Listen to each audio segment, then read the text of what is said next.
We're off to Sedona again to do Devil's Bridge, which is like the most popular hike in Sedona. Hike that's actually a hike, difficult hike. Yes. 4 miles, 600 feet elevation, something like that. Yeah, so we're getting a bit of a late start. It's like 8:45, which is not great for the crowds, but Fingers crossed there's parking. We'll see what happens.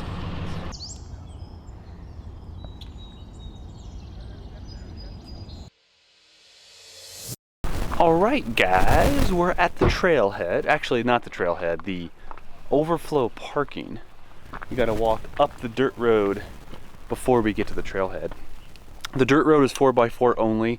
We easily could have made it in our truck because it's 4x4, it's high profile, but we'd rather walk. We're out here to hike and we can show you guys more when we're out of the truck. So we're gonna walk it. And we don't know if there's parking once we get to there. And so if that parking lot's full and we come back and this parking lot's full, we're in trouble. We're screwed.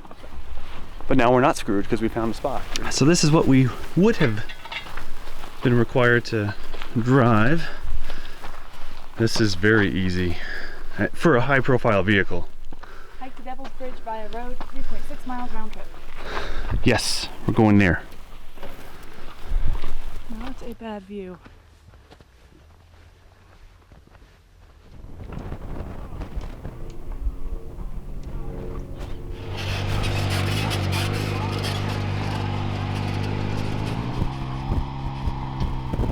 One thing I forgot to mention yesterday in our Sedona video where we're just tootling around the town.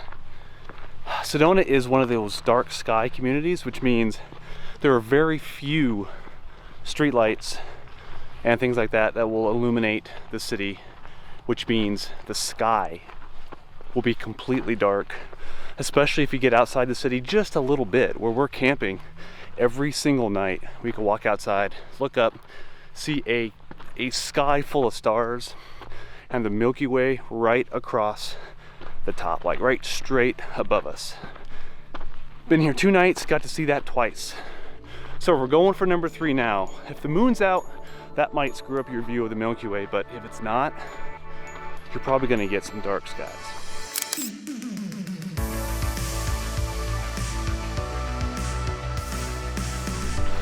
One thing you'll find out here is the sand is just like feather light, so much lighter and I don't know, thinner, softer than beach sand. It's so, I don't know. And it's red. How do you explain it, Courtney? It's very soft sand, but it's red. It's almost like dust. It's much worse when it's windy. Yes, dust. That's red dust. That's a good way to put it. It's like dust. Really powdery dust. It's really, I mean, it's cool to just dig your hand in and, I don't know, wiggle your fingers. This is such a train wreck. I'm trying to explain to you that this is softer sand than beach sand, and this is going on 45 seconds now of me rambling. Let's look back that way. 0.7 miles. No drone zone. Well, that's good because we don't have a drone. 0.7 miles. The bridge. One thing about this trail, if you park back where we did, and there's even a spot beyond that, most of your hike is actually on the dirt road. The trail itself out to Devil's Bridge is relatively short, like 0.7 miles. Yeah. So that road, you definitely 4x4 and high profile.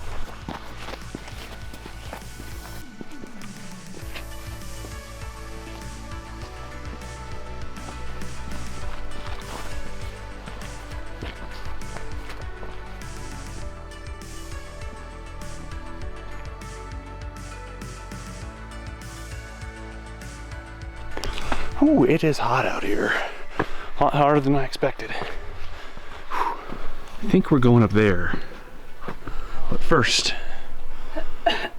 more incline. I'm following Courtney.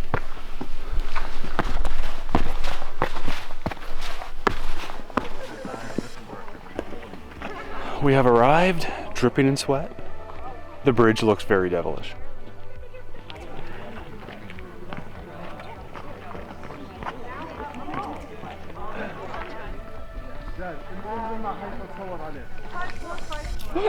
We made it to the top. We're listening to people argue and take pictures from Devil's Bridge. Like, wave your hands! Anyway, we're at the top. You can go below Devil's Bridge too. We're gonna do that next. But first, Don't drop it over the edge. we're having a snack. Aren't we?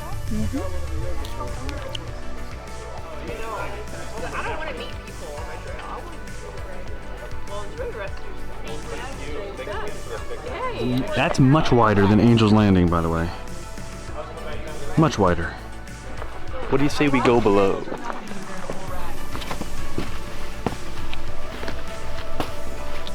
The Big Bear, which is kind of like a Denny. Yeah, it's nothing like the well that's 1,000 ounces in the environment.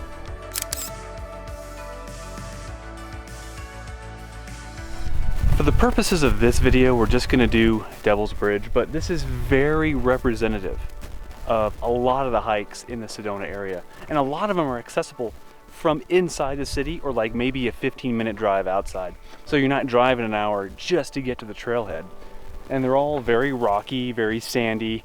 Hiking shoes are a must because you will slip on these rocks if you're not wearing hiking shoes. And if it rains before, then things get really slick.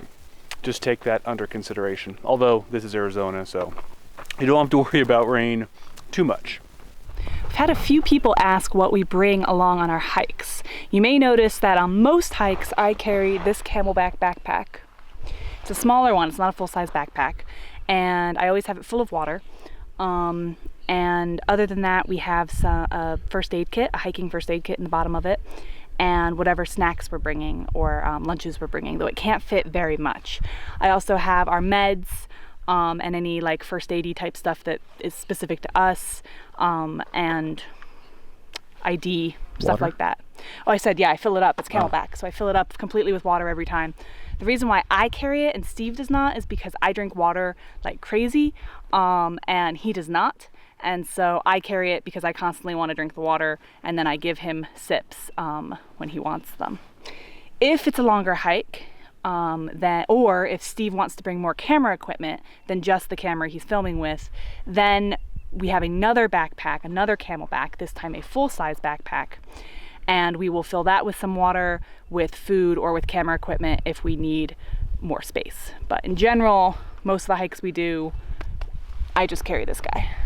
I'm one of those people who just doesn't really get thirsty, even on hikes.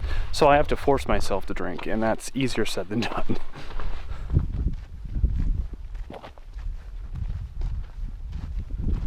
You can make it as long as you want. It's either going to be 4 miles or 1.4 miles, depending on where you park. So we did a total of 4.16 miles in 2 hours and 6 minutes with an ascent of 418. So, not bad. Seems like more.